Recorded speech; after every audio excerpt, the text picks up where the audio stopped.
Sales Lead Dog Podcast, hosted by CRM technology and sales process expert Christopher Smith, talking with sales leaders that have separated themselves from the rest of the pack.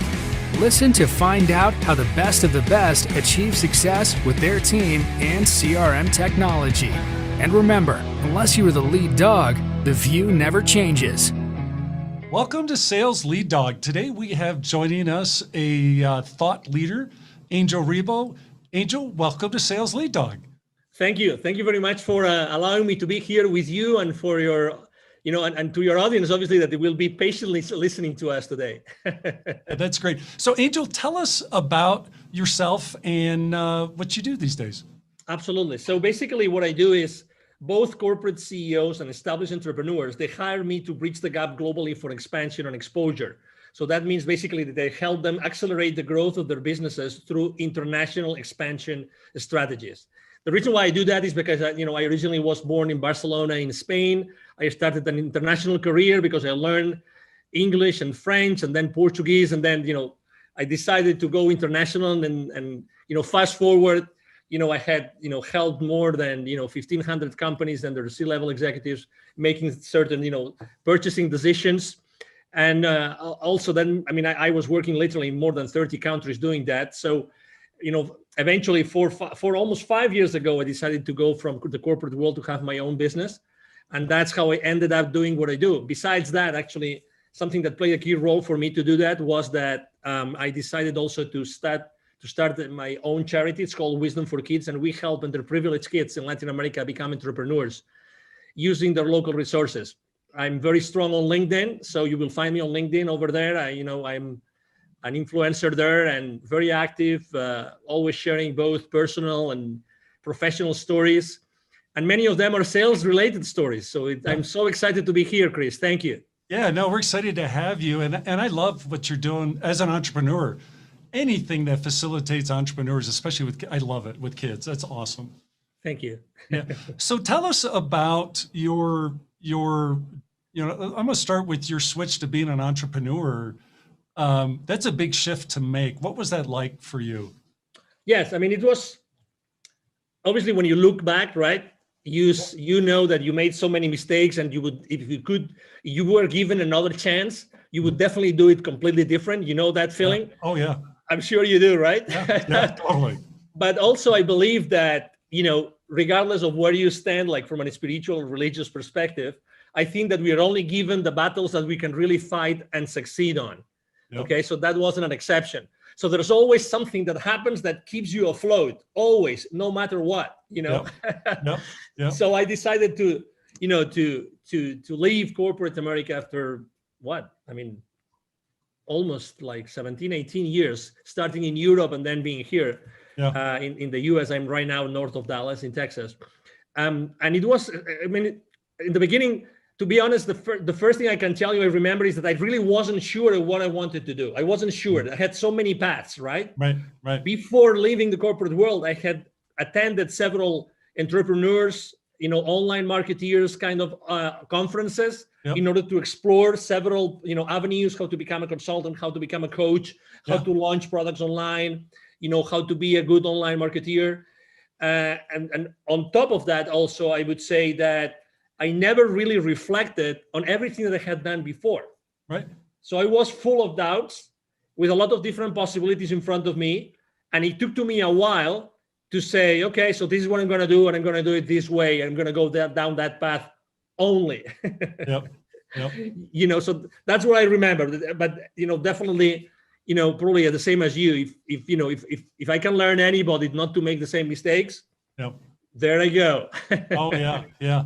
So what was that like transitioning where you're selling for other people? Now you're selling for yourself. Yeah. So number one is making sure that the imposter syndrome was not affecting me, right? I remember that it wasn't until I literally sat down. And when I was telling you before that I had done business in 33, 34 countries, until that very moment, and that was months and months and months after I had started my own entrepreneurial career, I sat down and I started to write down, okay, so how many companies have I helped in my life? And I tried to cut and paste different spreadsheets from different, places I had worked and done business with, and companies and industries. I put them all together. And then I said, okay, how many countries? Those different companies, where are they based? So I started to make a list of different countries. Okay, and then how did I help them? So I helped them do this, this, this, this, and this. When I took stock of that, experience, it was then when I realized, okay, so I might have something to offer. Yeah. I might have something to sell to the others. So actually, I made the decision. I made the decision of, I'm going to be extremely active on LinkedIn. Okay, so that was my first decision. So I haven't really used networking online before. Right. I was using it like reactively. Now I'm going to be proactive, and I'm going to make LinkedIn the place where I'm going to conduct all my sales. Before, I don't remember selling a single thing. Nothing since the 90s, where I don't remember when LinkedIn was founded, but until 2016, when I decided to set up my own company. So that was the first thing. So I started to see, okay, so I'm going to do this. How do I create an audience? And then I started to learn how to do business on LinkedIn, how to reach out to people. I made so many mistakes. I mean, crazy things. Crazy things. It really, obviously there were people blocking me, and you name it. Trying to reach out the wrong way, and trying to be artificial, trying not to be me, to be honest, because I was in this. If I had to describe it, in some sort of quicksand, that you know what you do, but you really don't, and then you one step forward and two steps backwards, all the time. And then obviously after starting like doing some marketing, and then having the conversations, right? And how am I going to prepare my own proposals, and what are my own proposals going to look like? And I have to say, probably one of the mistakes I made was also that I didn't reach out to the people that could have supported me, people that I could have partnered up with. Oh, what a big mistake, Right. Definitely. That was a big mistake. But, I'm alive. I still have a family. I still have a home. I still have a couple of cars. I still go on holiday and I vacation from time to time. So it's not that bad, Chris. Oh, yeah. Yeah. I think a lot of people are afraid to make that jump, but it's like anything else in life where you're making a big change like that you have to be all in. You have to be committed to it, and you have to be committed to success, which, for being a sales leader, for our listeners, they might not want to be an entrepreneur, but hey, that's like, hey, I want to make that transition into sales leadership, or maybe I want to go for that position at another firm that might be a much bigger role than I have today. What should they take from the lessons you've learned to motivate them to make that leap? Well, number one, whatever the route is that they pick is good. Okay, it's okay. So because we tend to be so hard on ourselves, oh my God. Okay, so whatever the decision you take is going to be the right one for you. Okay, so that's number one. Number two, if you decide to make that leap, that change, then I would say, just as you said, there's a mantra I use with all my clients all the time, which is take imperfect action now. Take imperfect action now. That's my favorite one. Yep. So I would say, there's no perfect path to where you want to go. Right. But the reality is that the sooner you make certain mistakes, the sooner you're going to get there. Oh, yeah. Yeah. So there's in the startup world, there's this concept called the minimum viable product. Yes. Okay. So any startup, when they're going to launch something, they say, okay, so what's the minimum value in the form of a service or a product I'm going to put together so that the market is going to react positively and they will start acquiring my services or my product, right? So this is so much more simple than what you think. You just have to reach out to the people that you already know, or the potential business partners, and go to them and say, hey, I just started. I just got out, the corporate world. I want to do this. Would you be willing just to have a coffee, over coffee conversation and tell me that makes sense? And if you would be willing to tell me your feedback about this, it's as simple as that. In a week, you can have 5, 10 conversations like that, Yep. and already know what makes sense and what doesn't make sense, and start having those conversations with potential clients. Again, I was talking about making mistakes on LinkedIn and sending the wrong messages. If you genuinely, even if it's people that you don't know, if you genuinely reach out to people and ask them for help, Yep. I mean, don't explain them your life, okay? Just, I need your help because I just left the corporate world and I would like to, proof test something that I want to change, to launch to the market. I tell you, maybe it's not going to be a 50%, but there's going to be a 10%, 20% of people that are going to say yes. And they will be able to meet, they will be willing to meet over coffee with you to discuss that. Yep. Yep. I mean, and the ones that have been there, the ones like you and me that we have been there, oh my God, do we want to help other people not to make the same mistakes? Oh yeah. Of course. Yeah. Of It's course so we want. important. Exactly. Yeah. Exactly. So, I think that's the most important thing. And again, you don't have to wait. I remember that one of my excuses was, we look for so many excuses. As soon as I left the corporate world, my company held me and put me, they gave me a very nice package and everything. Yep. And they gave me an outplacement company to work with, right? To find another job.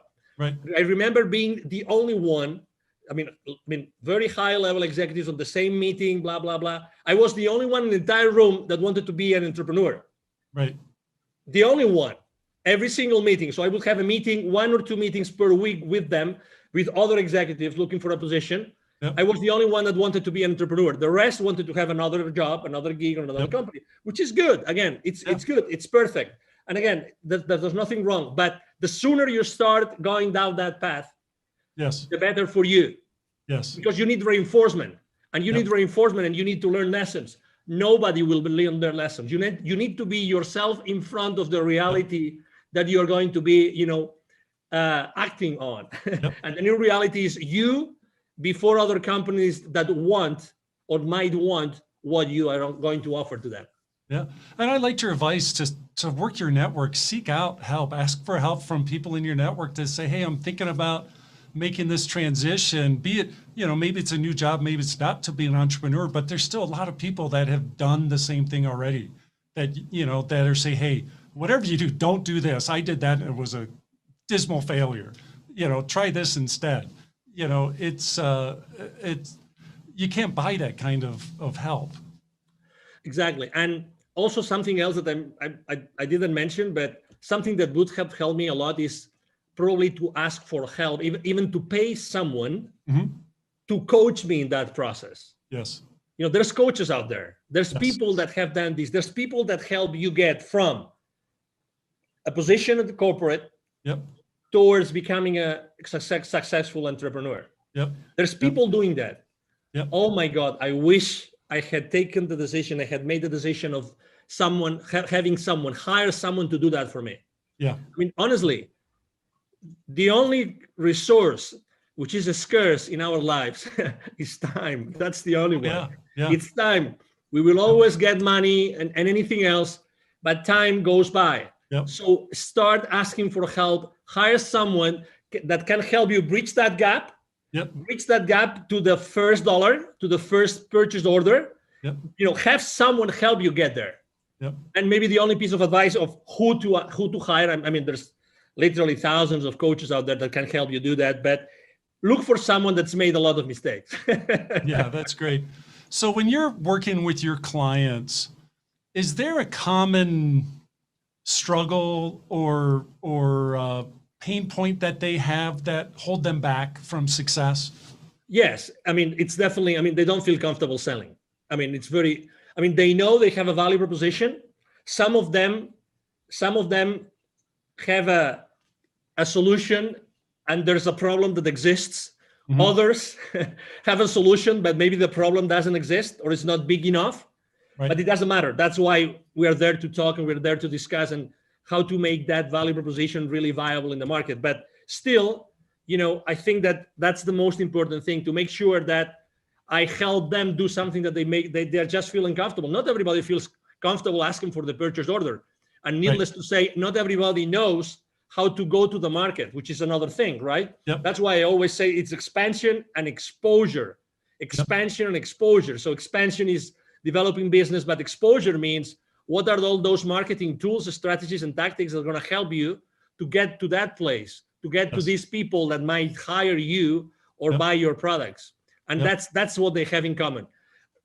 Let me add something to this, if I may, Chris, which is obviously every time we talk right now, when I'm having this conversation with you, I'm attracting a specific kind of person, right? I'm attracting a specific kind of entrepreneur, a specific kind of C-level executive. I don't attract everybody. And that's okay. I know what I'm saying, and I'm being me, and I know that I'm going to attract certain persona or a certain avatar, and that's okay. The world is full of people that need my services, and it's the same with you, and it's the same with you, Chris, and it's the same with everybody that wants to go from corporate to becoming an entrepreneur. We are unique in our lives, we are unique in our experiences, and we are unique in the way that we can deliver that value to our potential clients. That's why we'll never, that's a conversation you've had probably hundreds, if not thousands of times.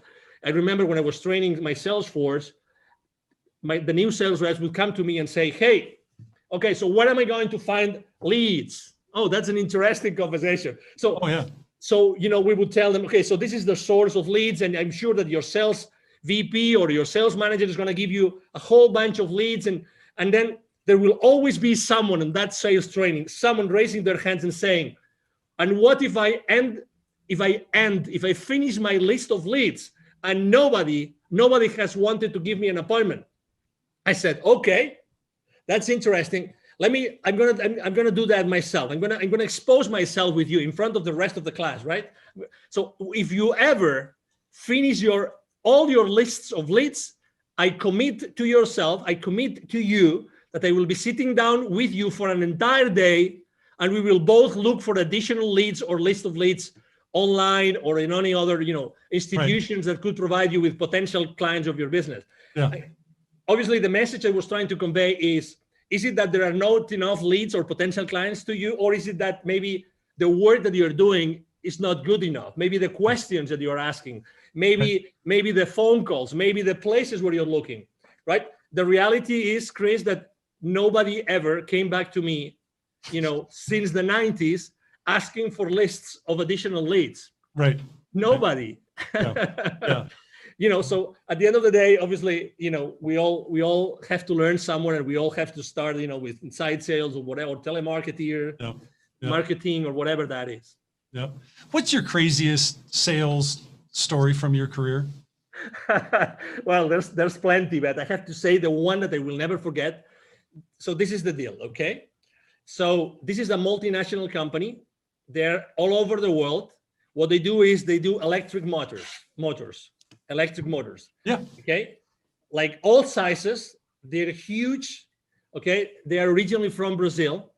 Okay, and they were basically opening a huge. No, they had just acquired a new massive manufacturing plant in a specific place in Mexico. Okay, so the headquarters were using a specific technology, right? Which was actually the technology that I was representing. Okay, so I was covering the entire territory at that time, and I said, okay, wonderful. So we're just going to just acquire this company, so it's going to be an easy sale, right? So they just acquired this additional company here in Mexico. In Brazil, the standard technology is our technology, so it's going to be a piece of cake. Right. It's going to be a piece of cake, right? It's, they already know the advantages, blah, blah, blah, everything. All right. To make things worse, I'm originally from Spain. As I said before, I was in Mexico, and I was doing that. That wasn't a direct sale from me. So I was doing that indirectly through one of my business partners. Okay. One of my channel partners, to say it properly. All right. So I said, just go there, do all the groundwork, and then whenever you need me to, for the final stages of the negotiation, I show up. What was even worse was that the CEO and general manager of that company in Mexico, he was also from Spain.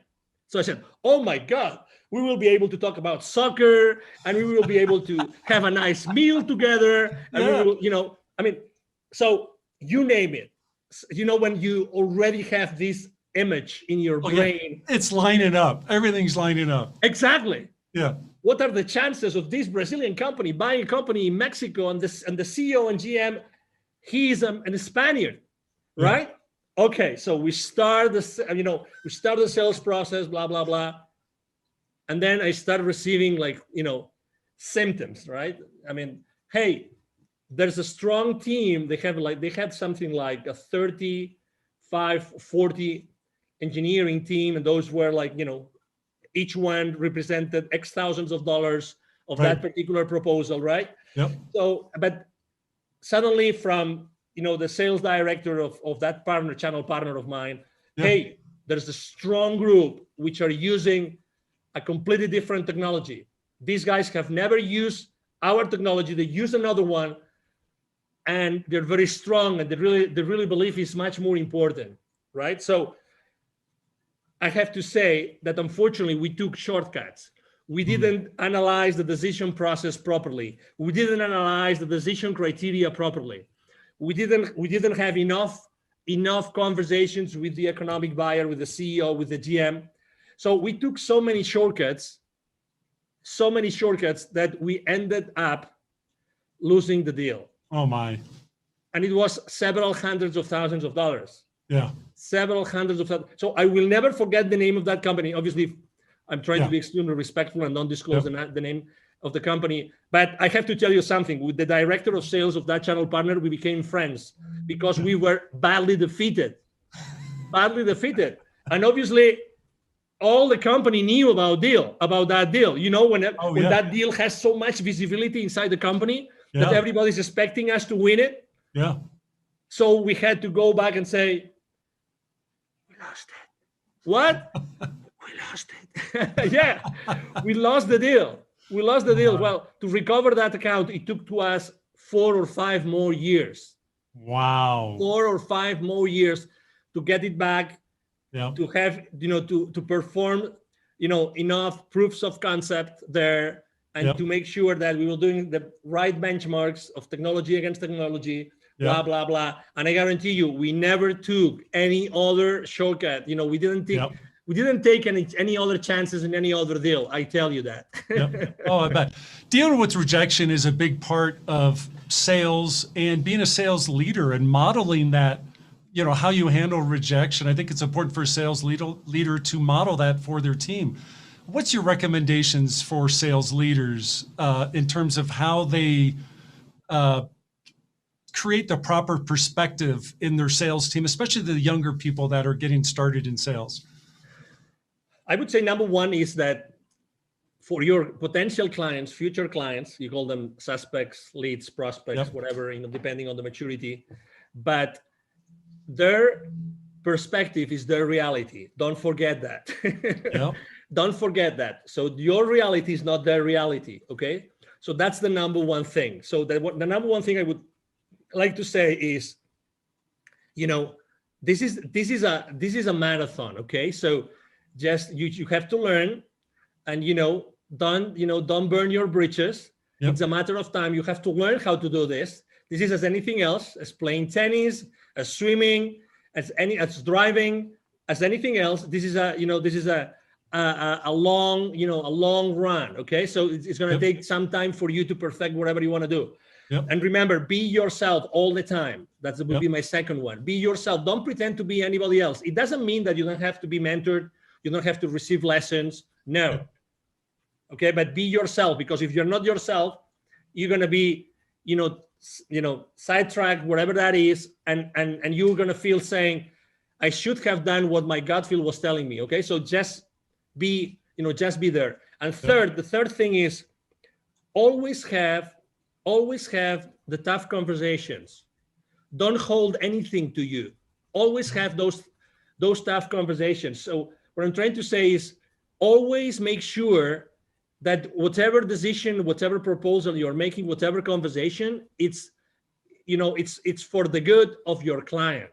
Right. It's for the good of your client. Okay. So genuinely care about what is important for the client. Remember one thing, as I said before, perception is their reality.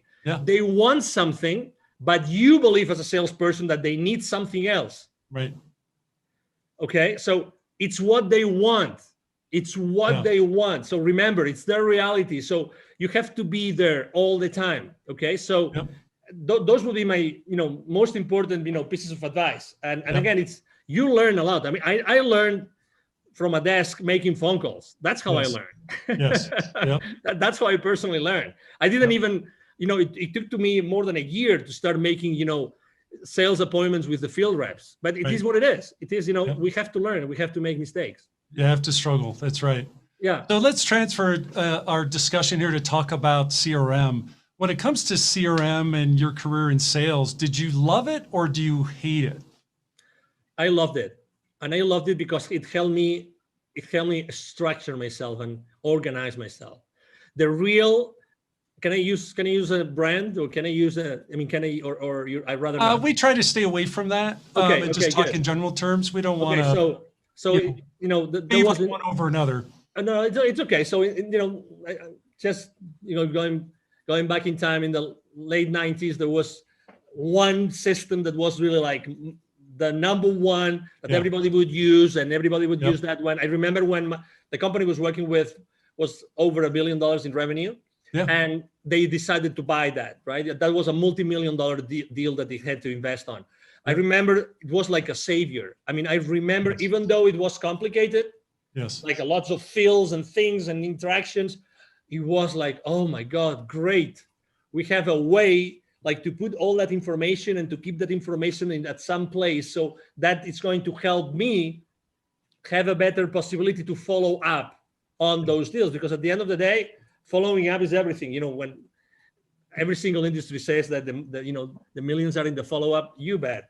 And CRMs really help you be organized. That's for me, that was, I remember my first time ever using that particular CRM. And I've always used different. After that, I use CRMs consistently. Yes, it's the peace of mind that you say. Again, a lot of people see it as a way to control, which I understand and which I agree. You need to control your sales force. You need to have some level of accountability with your sales force. I get that, but it's a help. It's something that's going to help you. It's part of your support system, and you need support systems to excel in sales. Yeah, I think it's a great tool for salespeople because everybody goes into slumps, and when that happens, the sales leader can use the information in CRM to say, hey, look, I see you're doing this here. Have you thought about maybe trying this? But if you don't have that information in CRM, how is the leader be able to coach effectively, because they have no insight as to what they've been doing or what's going on? Exactly. And, and to your point, some people don't like to be controlled. Some people feel like, I'm the top gun here. I don't need anybody to overlook what I'm doing. Right. With all due respect, we belong to an organization. That's right. The final goal of that organization is to pay back to the owners, to the investors, to pay back, to the shareholder, to give that additional value to the shareholders. They invested their money, they invested their time, they invested their wealth in making that company successful. You have a job because of them. So anything that you do, which is going against that contradicts that, I regret to say, it's not right. That's right. It's not right. The end goal of any organization is to increase shareholder value no matter what. And you as a salesperson, you have to be aware that every business decision that you make has an impact and a financial implication, has a financial implication in the company and in the profitability of the company. So you're part of that structure. I understand that you like to, sell big and close these big, massive deals and great revenue. But okay, so what are the implications of closing that deal? First, as I said before, for the client, is it going, because in the moment that you close a sale, remember, it's good for you because you get the revenue, but it's a problem in the financial statements, right? It's remember, you are a problem for your client until your client starts to recover the investment. Remember that. That's right. And it's the same for your company. So, okay, you get the revenue, but who has to fulfill that order? Your entire organization behind you has to fulfill the order. Did you take everything into consideration so that you will be able to profitably fulfill that order for your client? These are the kind of things that you have to take into consideration every time you close a sale. Yeah, I could not have said that better, Angel. That is so. Thank you. That's one of the discussions I love to have when we engage with a client is, okay, what happens when that deal's won? What is that being supported by your CRM? Is the information in your CRM to support the team that downstream that, as you said, they now have to take care of that customer. They have to own that relationship and make sure they achieve the ROI on their investment. So important. Absolutely. I mean, in all honesty, I mean, if we want to keep our teams accountable, I mean, we have to, and we want them, all of them, to be engaged, right? I mean, we have to educate them. I mean, very honestly, I mean, because you sell every single day. So I think that having those financial implications conversation is like the elephant in the room. Yes. It's like the elephant in the room. Who feels really comfortable? I mean, have you ever felt this? Let me ask you a question, Chris. Have you ever been in that situation in which you're trying to close a deal, you're in a negotiation table, and suddenly the CFO of your client shows up?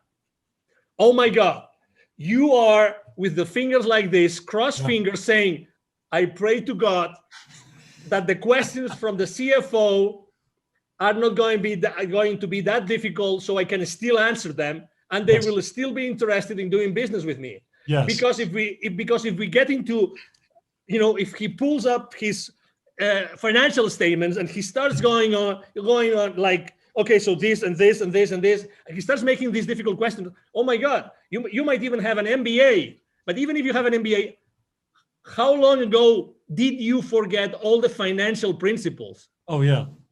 That will eventually allow you to understand what the CFO is going to say, but you still want to win the PO, right? Yep. So this is exactly where we are. So we have to be humble, and we have to receive the education in order to be able to, be engaged in our company, be aligned with everybody else, and then we can be kept accountable. Yep. No, I love it. So Angel, we're coming up on our time here on Sales Lead Dog. If people want to connect with you, what's the best way for them to reach out and connect? Thank you. The best way for them to connect with me is definitely to go and send me an email. It's very simple, like my name. It's Angel, ANGEL, at angelribo.com. It's ANGEL again, RIB as in boy O, RIB as in boy B as in boy O.com. So it's Angel at angelribo.com. I'm very active on LinkedIn, very, very active.